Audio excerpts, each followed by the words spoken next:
Alright, Radio Visual Business hari ini kita berada di salah satu kedai bakery yang popular di negeri Perlis, Cik Roti #LaFarina. Ini dia bersama dengan saya pemilik Cik Roti. Assalamualaikum Puan. Assalamualaikum warahmatullahi. Puan boleh kenalkan diri Puan. Starting daripada bekerja dalam bidang perhotelan since pada tahun 2000. So saya mengenali roti. Nama saya Marwati, binti Abu Othman, anak kelahiran Pulau Pinang. Belajar high school apa semua dekat Sungai Petani. So kita berhijrah ke Kuala Lumpur mencari ilmu. Saya ada belajar dalam business study sedikit. Lepas tu menggerakkan diri ke Genting Highland. Belajar dalam bidang perhotelan, hotel management. So I pilih bakery sebagai kerjaya. So challenge dia, kita bekerja dengan lelaki lah. So dia pun panggil saya Chef Dodo. Chef Dodo. Dodo.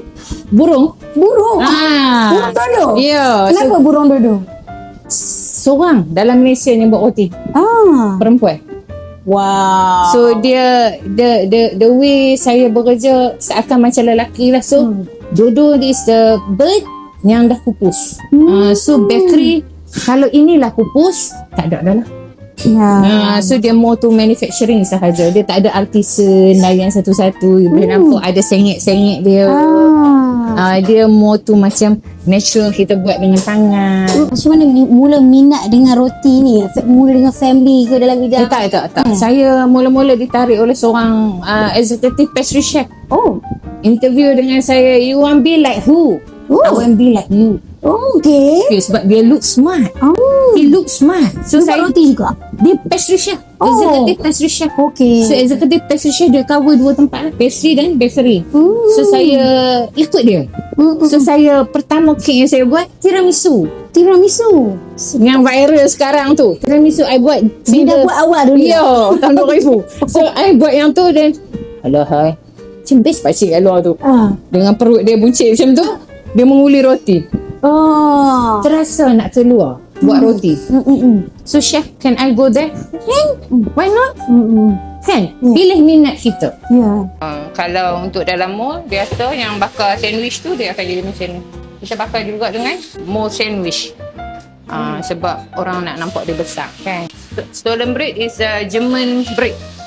Dia kalau guna istilah dia fruit cake, tapi dia fruit bread. Tahan setahun. Tahan setahun. Letak dalam chiller tahan setahun. Itu maksud dia guna untuk festival sahaja. Makan untuk waktu Christmas sahaja. Tapi di LaFarina boleh dapat setiap hari. Macam pattern sandwich. Pattern sandwich ni. Ni sourdough juga 100%. Siapa nak jaga kesihatan, nak rendahkan gluten, inilah rotinya. Ni nama? Yang ni kita boleh panggil apa, kiwa. Yang ni kiwa, yang ni cranberry. Ni kita fresh bakar terus. Kita cut tadi, you dah miss the bakar, the cut. So kita bakar terus, tak perlu guna yang lain. Ada 3 benda masa kita bekerja yang perlu ada.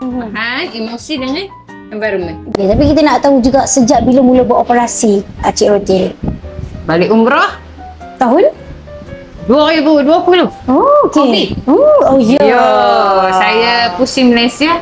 I bring the name Cik Roti. Saya pusing-pusing Malaysia, saya ajak orang buat roti secara percuma. Secara percuma. Dan ada 2-3 usahawan di Perlis yang panggil saya. Chef, mai ada Perlis, ajak kami buat roti. 2021 saya di sini. Seorang diri, berbekalkan semangat lah. Saya duduk sini. Kenapa? Saya nak pergi the store, saya jalan kaki. Negeri kecil kan? Saya nak pergi Bangunan Mara, saya jalan kaki. Bermulalah bisnes kecil di negeri yang kecil supaya you rasa selesa. Sebab kalau I bawa roti I kat Loster, tak menang pintu tu sampai tak menang nak buka. Ramai orang Loster. Tapi kat Perlis orang dia kurang.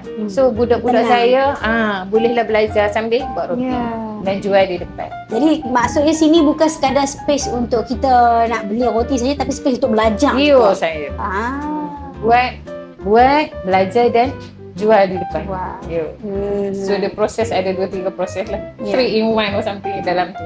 So ada usahawan boleh main belajar di dalam ni, ada college boleh datang visit, ada budak intern yang nak interview untuk dia orang punya assignment. So saya cuba memberi. Saya cuba memberi dekat mampu saya, masa saya. Betul. So you main ni right timing lah. Right, ma'am. Right Langkah kanan Alhamdulillah. Ni pun botak hidang Ya. elok depan saya ni. Baru dibakar. Tapi macam mana cara puan kekalkan kualiti dekat cik roti ni? Macam saya bagi tahu tadi, kita ada 3 elemen yang perlu. Satu, emosi. You main tadi happiness. You dapat happiness. Niat kita baik, kita dapat baik. Bahan kita, kalau tak cukup, jangan buat. Satu bahan tak cukup, jangan buat. Okay. Satu lagi, environment kita. Adakah environment kita Means sesuai? preparation dia kena ada. Ya. Environment tu maksudnya apa kita ada problem ke, itu boleh buat punca benda tu tak menjadi. Semua kena ada lah. Langkahlah kanan. Keluar rumah pun langkahlah kanan. InsyaAllah. Saya kagum sangat cara puan kongsikan pada hari ini. Kita dah sampai ke penghujung. Sebenarnya saya tak puas sembang dengan puan. Mungkin lepas ni saya sambung sembang. Harapan dalam bidang bakery, pastry ni, dan juga mungkin ajak orang ramai datang dekat Cik Roti, sama ada dekat Perlis ataupun di cawangan lain. Silakan. Umur dah makin tak panjang. Perlulah benda ni dipanjangkan. Kita berkongsi ilmu untuk semua orang tak pasal roti. Bukan kita mencari kompetitor. Saya tak compete dengan siapa-siapa. Saya compete dengan diri sendiri. How to bring the apprentice untuk depan. Sebab bidang ni dia kuasai bukan untuk bangsa kita. Bangsa lain yang kuasai. So kita nak anak-anak muda kita pandai buat roti macam ni. Bagi orang Islam kita makan. Bagi orang Melayu kita makan. How proud saya bila seorang Cina masuk, chef, saya nak roti sourdough. Wow. How proud I am. Bangga kan? Sebab apa? Cina matanya. Sebab Cina tak buat roti ni. Di sini. Mungkin di Kuala Lumpur ada ya. So kita nak anak Perlis, jati Perlis, berilmu, negeri sejahtera. Perlis maju. Perlis maju. Yeah. Lepas maju dapat gaji banyak. Saya dapat gaji banyak. Sebab dia ikut skill. This skill you tinggi, you get the salary more. Betul. Itu sahaja. Kemahiran Itu penting supaya mereka lagi bermotivasi. Terima kasih ma'am bagi motivasi budak-budak saya. Terima kasih bagi motivasi kepada saya dan juga untuk penonton di Radio Visual Business. Pastikan anda datang dekat sini. Apa tagline-nya tadi tu? La Farina. La Kalau kita nak waste on Google Map, you kena type Cik Roti dulu. Saya kalau La Farina, you pergi LA. Jauh sangat pula. California. Ada lagi nama kedai La Farina. Sampai dekat Perth list. Baiklah, sampai kita berjumpa lagi. Terima kasih puan. Sampai kita berjumpa lagi. Untuk anda, pastikan anda terus kekal bersama kami di Radio Visual Business. Terima kasih.